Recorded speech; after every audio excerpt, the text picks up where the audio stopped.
This is Chicago's Morning Answer with Dan Proft and Amy Jacobson on AM 560. The Answer.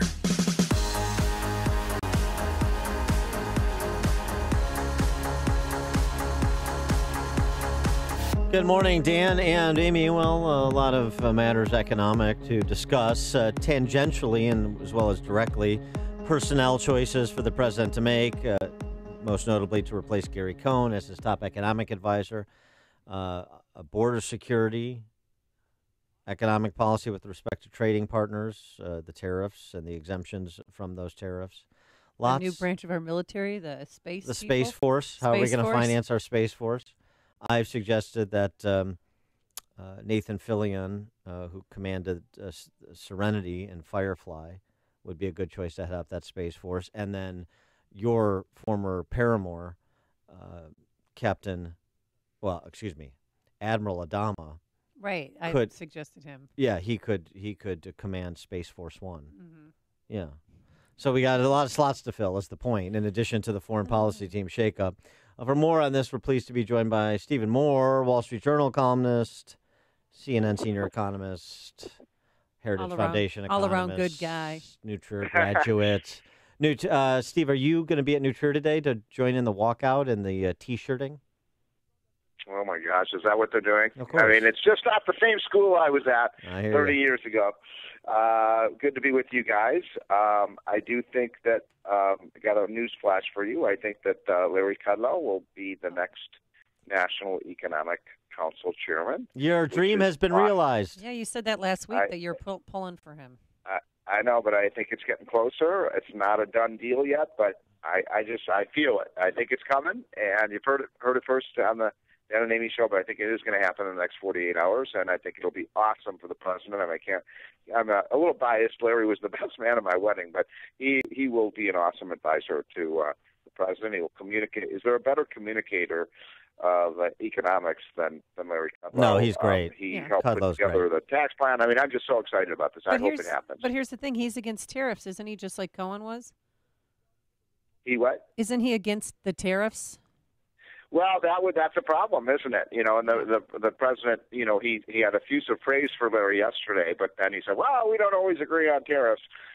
So that'll be, you know, an interesting development about assuming that Larry does get the job. You know, what I hope that Larry could do was, you know, push Trump in, you know, a more positive direction on this. I am one who, and I think Larry would sort of agree with me. Yeah, get tough with China. I mean, it is time to get tough with China. They're cheating. They're stealing. A report just came out last week, I think it was, or a week or two ago, that China is now stealing about $500 billion a year. $500 billion a year, $500 billion a year in our technologies and our computer software, our music, our technologies, our patents, our copyrights. They just don't honor them, and so we spend billions and billions of dollars to produce this stuff, and China just steals it. That can't stand. And maybe we do need tariffs to get tough with China. But you know, I think that Larry had a big impact in getting Trump to walk away from the tariffs on, you know, our allies like Canada and the UK and and Mexico. So we'll see. But you're right, Amy. I mean, this is an area where they get to disagree, but on most other things they are in full agreement. And you know, I worked with the two of them during the campaign. We didn't have a lot of agreements except for on trade.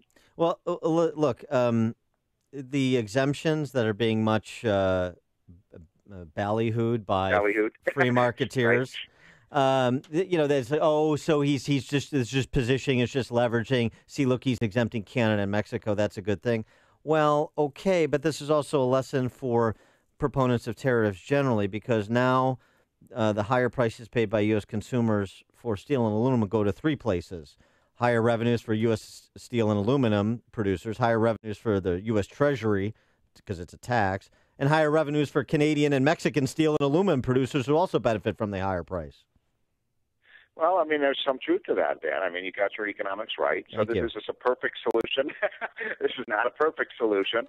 But I do think, by the way, I think Trump is going to announce sometime in the next few months a very tough tariff policy against China. I mean, China is a bad actor on the international scene right now. They've facilitated the North Korean nuclear program. They not only facilitated it, they encouraged it and enabled it. They, as I said, they're stealing. I mean, why do we let that happen? I mean, what we produce more and more of in the United States is not steel and aluminum.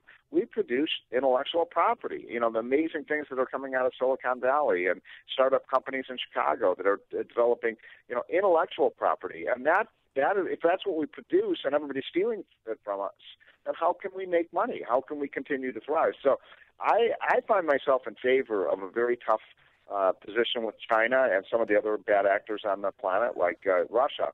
But I'm worried. I have to tell you, in full disclosure, I'm worried about what's going to happen with NAFTA because Canada is not negotiating with Trump, and I know Trump. If he doesn't feel like there's progress being made, he's just going to throw up his hands and say, "Okay, we're out of here." You've got Trudeau, who's the president of Canada, who is a moron. He's an idiot. Yes, he's like a Bernie Sanders guy, and all he wants to talk about is climate change, and he doesn't want our states to have right to work laws and things like that. So, look, this is a turbulent time for trade. There's no question about it.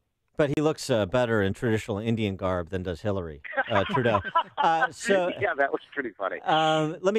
Steve, let me ask you this: if Kudlow gets the top economic advisor post, are you going to backfill his radio show and compete with us? I just want to do. This is going to be so cool. I mean, I think it is going to happen. I think, you've got a rock star in there now helping Trump on, the free marketeer. I mean, the Kudlow creed, right? It's, the best path to prosperity is free market capitalism, and he is right about that. And it's just he's an old Reagan guy. He helped do the Reagan tax cuts. He helped he and I helped write the Trump tax cut. And I'm just you can tell I'm really excited about this because I think he's going to be a real asset to the whole country. Yeah. Have you spoken to him? I mean, he was. I talk to Larry every day.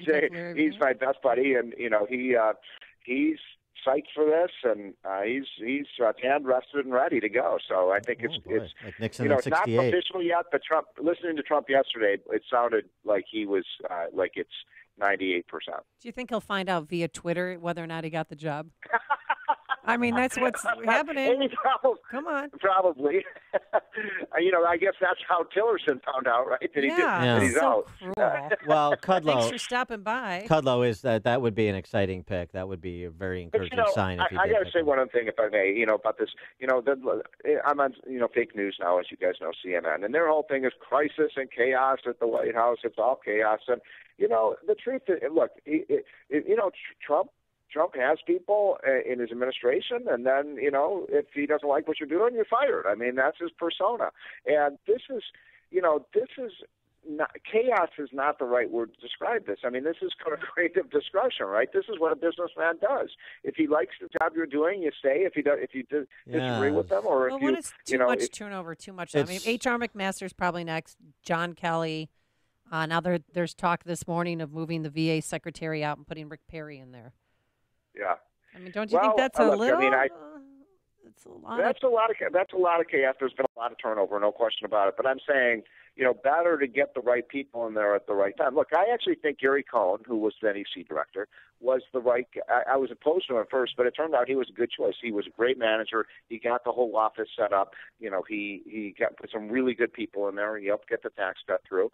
Now, it's Larry's turn to sell the message to the American people about how well this economy is doing, and there's nobody better. The main thing is the U.S. economy is in an incredible boom period right now. I mean, you saw the jobs report last week. Unbelievable, 350,000 new jobs when you include the upward revisions. Wages are rising. I would refer people to the piece that Larry Kudlow and I had yesterday in the Wall Street Journal called "Who's Afraid of Higher Wages?"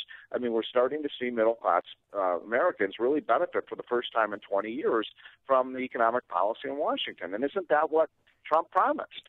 Okay, so it's all the turnover is all Schumpeterian in nature. Fine. I want to move on to something Hillary said. Yeah, I like that. I'm going to use that. It's creative destruction, right? Yes, exactly. You can use that. Just attribute me. One opportunity Larry has right away is to pick on something a colleague of yours, Jason Willick, wrote in the Wall Street Journal yesterday. And I kind of missed this with Hillary's comments in India over the weekend.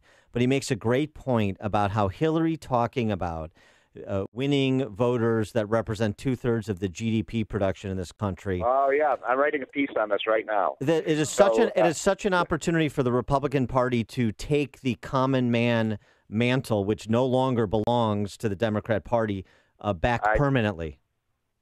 I completely agree with you. It was such an arrogant thing to say, and what does this harken back to? Remember her famous statement in the campaign. The deplorables, right? The people who don't vote for me and people who don't believe in the liberal cultural and economic agenda are deplorable people who are, xenophobes and homophobes and, racists and so on. And she keeps saying she didn't really mean that, but she did mean it, right? And that's the way liberals think about middle-class America today. They think that liberals believe that they're culturally and intellectually superior to working-class Americans. And you know what? They're not. They're not.